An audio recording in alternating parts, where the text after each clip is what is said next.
recently picked her up to recruit her to my adventure team. She's from the Barbie Looks series. There's 6 different models, so she is model number 3. She's the petite Asian with a pixie cut, and there's several others, and I think they make good characters. She came with a very simple outfit, just a black and white top and a black skirt and a pair of black shoes.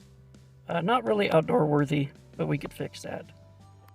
They also come with this certificate of authenticity and this figure stand, both which is not very thrilling to me, but I might find uses for this figure stand. She is a petite body, so she stands about 10.5 inches tall, or maybe about 11 inches tall, but she is pretty tiny. Her hands are smaller than the regular 12-inch Barbies, as you can see here. Her feet are also very tiny. Most made-to-move Barbies, their feet are quite small, so fitting G.I. Joe boots on them, it's not going to happen.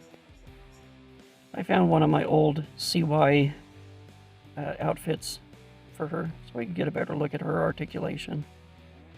She has the double-jointed elbows and knees and a pretty good range of motion.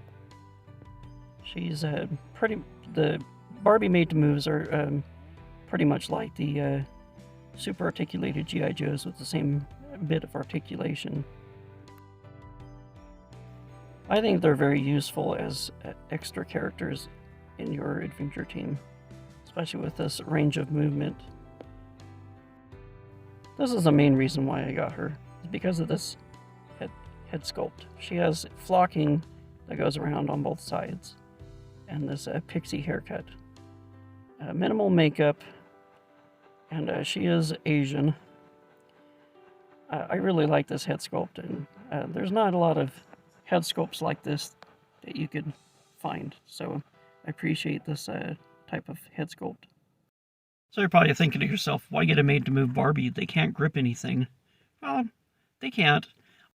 Check out video 2 next week. I have plenty of action figures that grip stuff. What I'm lacking in my adventure team is support personnel. And with this unique head sculpt that she has, I thought it'd be nice to have some diversity in my adventure team. Now, petite made-to-move Barbies can't fit traditional G.I. Joe clothes, so what are we going to do? What do? I make my own. Chellywood.com is a good resource for patterns for all sizes of dolls and action figures. You're going to find that there's a lot of dresses and stuff, but you got to think creatively and make things work for the way you want them to work. Well, I'm just glad that somebody has free patterns, because if you have ever looked for free patterns online, it's hard to come by. You can use Barbie patterns, but those are mostly going to be for 12-inch. So to find 10-inch free doll patterns, I'll take it. And you just have to be creative and work out how it's going to look in your head and make it happen. I picked up some of this camo pattern at Walmart, and this stuff will work great. It's not a traditional military pattern, so kind of what I'm going for, something that looks different. I chose this pair of pants and this t-shirt that I'm going to turn into a jacket. This one is going to be a tactical vest. This pair of pants, things were going well, and it was turning out okay. But I ended up messing up when I sewed them together. And looking at this, I decided that I didn't want this pattern, and it doesn't really look like cargo pants. I decided on this. It says it's summer capri pants, but to me it looks like it could be used for some cargo pants, and it'll work fine.